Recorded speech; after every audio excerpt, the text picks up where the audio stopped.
समझो बाबा विश्वकर्मा के सकती कमुना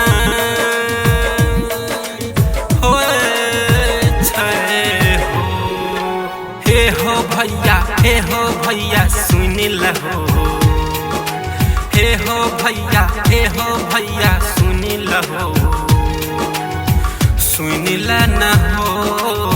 सुन न हो बाबा विश्वकर्मा के पूजा कर लहो, बाबा विश्वकर्मा के पूजा कर लहो।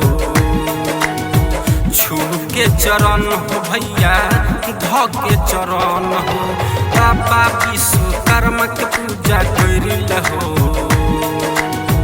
छू के चरण हो भैया ध के चरण करन अब तेरी धल कोनो गाड़ी, ओकरा हो कृपा से नौकरी मिलता सरकारी। बाबा विश्वकर्मा के पूजा कर लहो, बाबा विश्वकर्मा के पूजा कर लहो। ध के चरण हो भैया छू के चरण हो।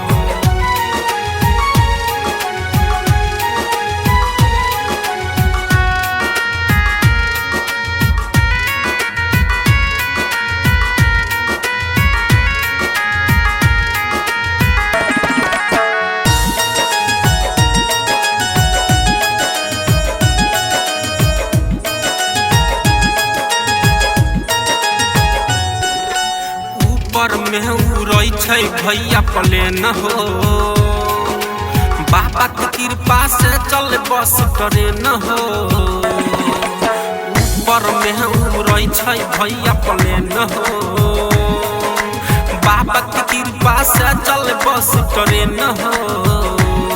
चढ़ के अल सुना हाथी जल्दी बारलन बाती, बदलन भैया फेर से अपन मन हो। बाबा विश्वकर्मा के पूजा कर लहो, बाबा विश्वकर्मा के पूजा कर लहो। छू के चरण हो भैया ध के चरण हो, छू के चरण हो भैया ध के चरण हो।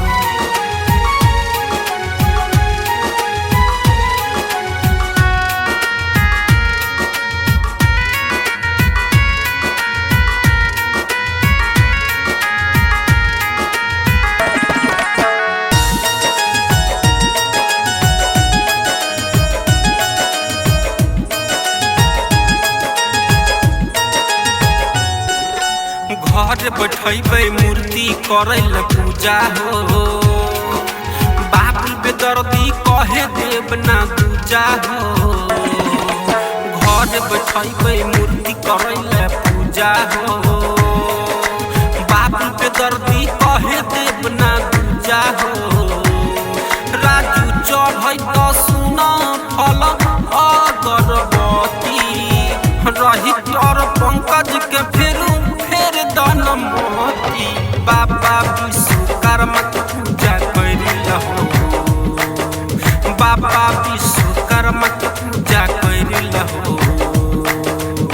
छू के चरण हो भैया धइ के चरण हो, छू के चरण हो भैया ध